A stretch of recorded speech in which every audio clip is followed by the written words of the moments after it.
उत्तर प्रदेश विधानसभा के मॉनसून सत्र के तीसरे दिन का माहौल सामान्य नहीं था। सुबह से ही माहौल में हलचल थी, क्योंकि इस दिन एक ऐसा अध्यादेश सदन में पेश होने वाला था जो न सिर्फ धार्मिक बल्कि सांस्कृतिक और आर्थिक दृष्टि से भी बेहद अहम माना जा रहा है।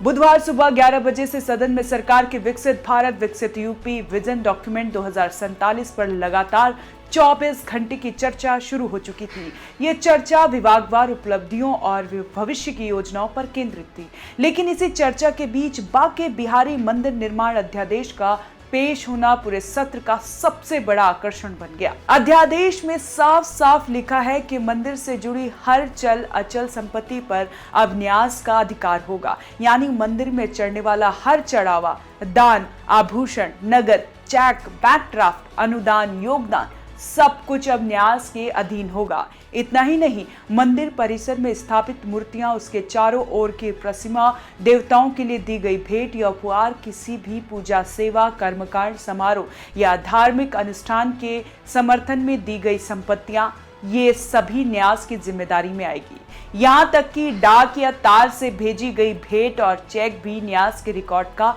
हिस्सा होंगे। मतलब अब सब कुछ प्रशासन के निगरानी पर किया जाएगा। सरकार का कहना है कि न्यास का गठन स्वामी हरिदास की परंपरा को आगे बढ़ाने और बांके बिहारी मंदिर की व्यवस्था को बेहतर बनाने के लिए किया गया है।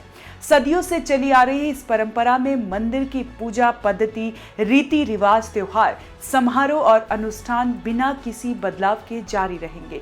यानी अध्यादेश यह स्पष्ट करता है कि भक्तों की आस्था और परंपरा के मूल स्वरूप से कोई छेड़छाड़ नहीं होगी, लेकिन बदलाव प्रशासनिक ढांचे में होगा। अब न्यास की दर्शन का समय तय करेगा, पुजारियों की नियुक्ति करेगा, उनका वेतन भत्ते भी निर्धारित करेगा। इसके साथ ही भक्तों और अंग तुंगों की सुरक्षा, भीड़ भाड़ प्रबंधन और मंदिर के प्रभावी संचालन की पूरी जिम्मेदारी भी न्यास के हाथ में होगी। इससे एक और तो व्यवस्थाएं बेहतर होने की उम्मीद है, वहीं दूसरी ओर ये भी सवाल उठ रहा है कि क्या इससे मंदिर के पारंपरिक प्रबंधन पर सरकारी दखल बढ़ जाएगा।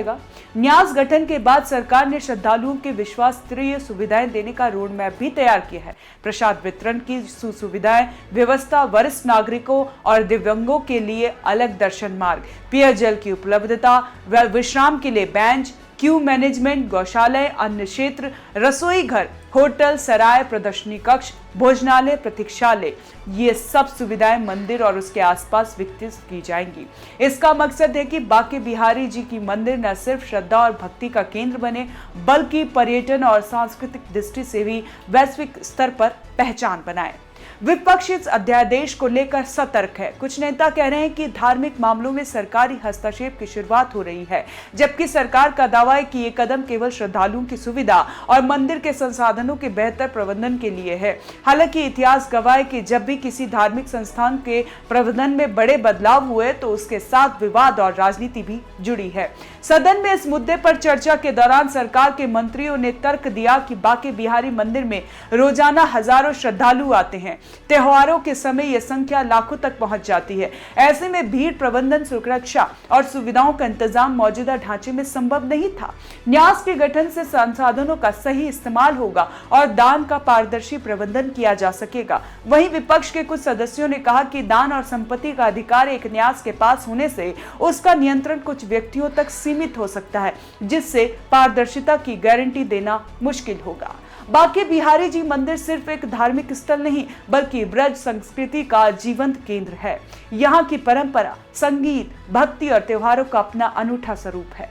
स्वामी हरिदास की विरासत सिर्फ मंदिर की दीवारों तक सीमित नहीं, बल्कि यह ब्रज भूमि की आत्मा से जुड़ी है। ऐसे में इस अध्यादेश के बाद ये देखना दिलचस्प होगा कि परंपरा और आधुनिक प्रशासनिक व्यवस्था के बीच संतुलन कैसे बनाया जाता है।